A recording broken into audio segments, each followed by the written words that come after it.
Hey, what is up, guys? It's Kevin back in with a quick new video, just showing you guys what I've been doing and what I've been working on now. Of course, I'm in the middle of fixing this Lancer, and I had to put new valves into it. I've got probably 15 or 20 people that emailed me on Instagram and Facebook. Of course, my Instagram is kevinscars80 at instagram.com, asking me how hard is it to change valves on a head. So I'm going to set this up, and hopefully I can get it where you guys can see it. But I do it in a different way. Of course, you can get a spring compression tool off of eBay or wherever. But this is the way I do it. It's a little bit difficult to get used to, but it literally is cheap as hell. So let me show you what's going on here. Of course, here in the head, you have the valves, which is the little things here, which you can see under there. They go through a hole which has a valve stem seal right here, and has the spring. Let me show you here. Has the valve that goes up in there, and then the spring will go over the valve here, and it has this little, hold on, has this little cap on the end of it, right? So once you get all that on there, once it's in the head, you have these little retainers that have little grooves in them, and those grooves actually are supposed to go into here. So they are coned. One side is thin, the other side is a little bit thicker. I'm not sure if this is showing up. So I'm going to set up the camera and show you how to do this with Jess, and this is how I do it. Of course, I have a little magnet with a piece of metal on it because these little things are kind of tough to get in there sometimes. But I just use a big C-clamp and a 3/4 socket that I just slit. You know, I cut it and made two little slits. So I'm going to show you guys how to change valves just using a 8-inch C-clamp and a cut socket. Okay, so here we are. Of course, you're going to slide your valve up into it. As you can see, it'll want to stay there. It won't just fall off because you have the seal in there. Let me see if I can get this focused. There you go.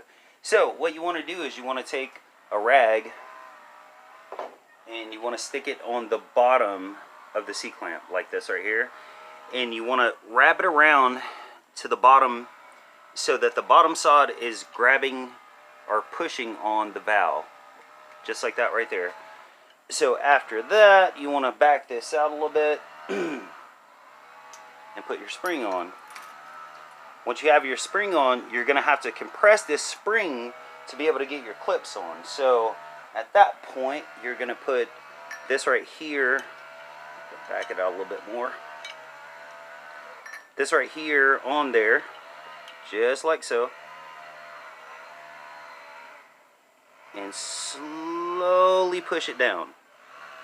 There we go. Now hopefully you can see exactly what I'm doing here. You want to hold this so it doesn't swivel or anything like that.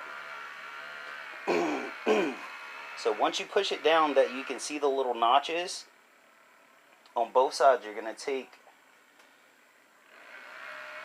your little retainer clips, and like I said, they're coned, so the bottom side is thinner than the top side, and this could get some, like, getting used to doing it. And usually it takes me a couple times to actually get it in there.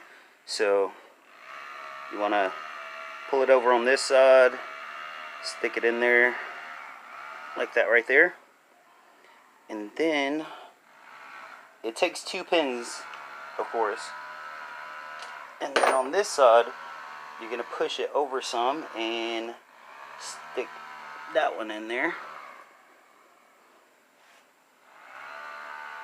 Well, if I can get it in there, there we go. Well, no, that one fell. Alright, we'll get another one. Like I said, this takes some getting used to. It's not perfect science or anything like that, but so we'll get this one over in there, hopefully.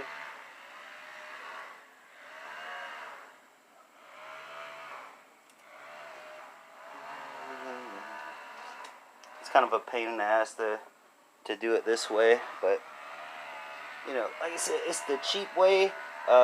Way back when I started working on motors, I couldn't afford really to buy anything, so I had to figure out a way to do stuff like this without really spending too much money. There we go. So if we can get that in here. There we go. And then once you get them both in there, you're just going to back it out. And there you go. Your valve's in there.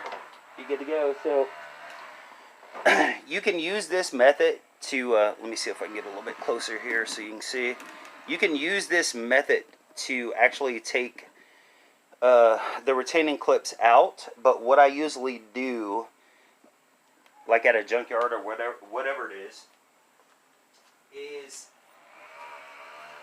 if you put it if you put a head on a flat surface and you've got a let me see if I can scroll out here. Yeah, I think I can. Yeah, there we go.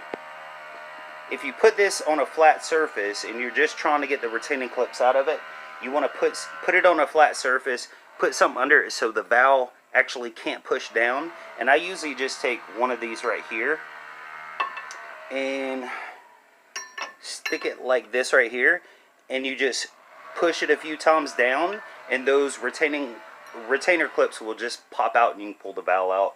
It's not very difficult, but it might take you 2 or 3 times to push it down before they'll pop out, but they'll want to pop out. You just got to push it down far enough. So yeah, that's pretty much it. Let me take this off of here. Oh, there we go. Alright, so as you can see, I've got a couple of them in already. I've got this one in and these two in. I got to put the rest of them in. But one of them, I believe it's this one, was kind of bonding up, so I'm going to have to figure out what's going on with that. But yeah, all in all, that's pretty much how you can change valves just with a C-clamp and a ratchet and get it done with, and you don't have to spend on some sort of specialty tool. So that's it. I'm going to get this put back together, get everything cleaned up, put the new head gasket on, throw it on there. Hopefully it runs. Let's cross our fingers, and I'll talk to you guys tomorrow.